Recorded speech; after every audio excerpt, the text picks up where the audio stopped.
So this is June WPA. This is the Hindu analysis, news analysis. Okay, June WPA inflation is to 12.07%. So inflation based on the wholesale price index slowed marginally to 12.7% June from May's recorded 12.94%. Official data showed.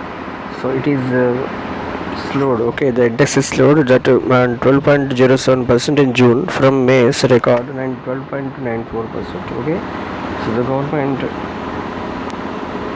government said the high rate of inflation was primarily due to the low base effect. The WPA had seen a year-on-year deflation of 1.81% in June 2020 and the rise in prices of fuels including petrol and diesel and manufactured products, etc. So this is the news.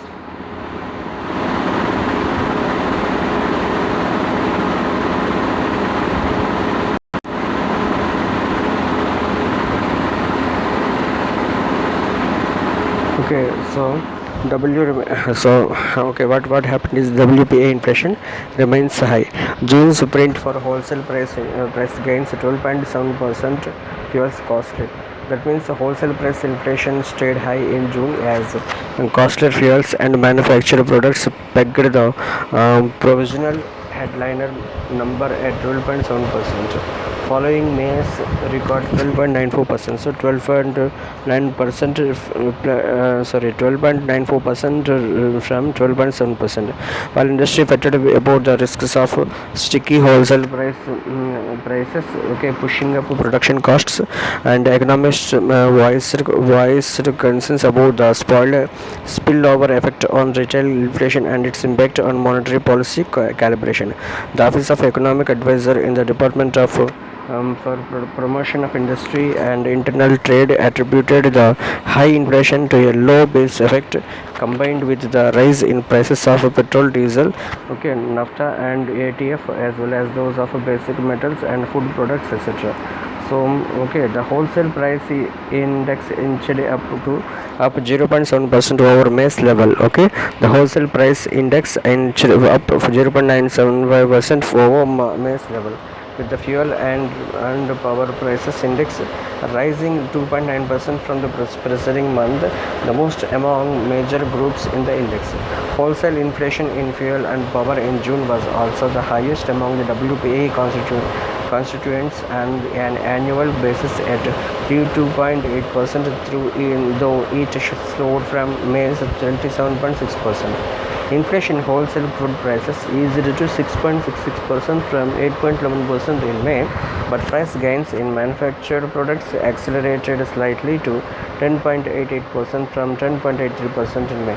The spurt in raw material and fuel and power prices was affecting small businesses already struggling from the pandemic's impact on the squeeze on working capital, said PhD Chamber of Commerce and Industry President. Okay.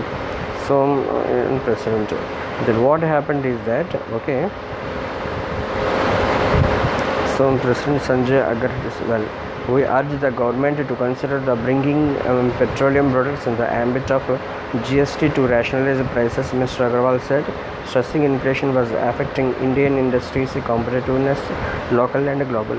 Core inflation to rise. Okay, while the core inflation hadn't further to 10.4% in June from 10% in May.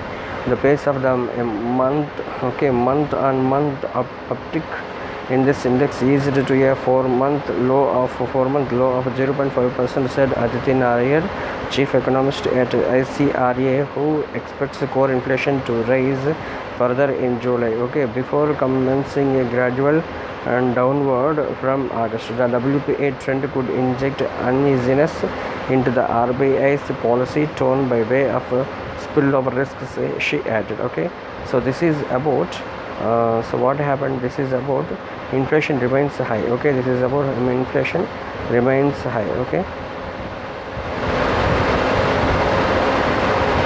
inflation remains, that is a 12.7%. fuels costly than the costly. Okay, the June's print for wholesale prices gains at 12.7% uses costly. So WPA inflation remains high. That means there is inflation, there is whole product of index, okay, wholesale price index. This is wholesale price index, okay, wholesale price index, okay. So this is in fuel, as the costlier fuels and manufactured products pegged the provisional headline number at 12.7% following May's according to 12.94%. So this article is about, this is the economic point of view, it is helpful to us, okay, economic point of view. And like the question will be 12.7%. so earlier what are the how many, okay, earlier how many times it's fluctuated, okay, how many times it's fluctuated. And second one is that second one is that the comparison between A to B, and all the thing is necessary for preparation, okay, this is the necessary for preparation, be careful on that, okay.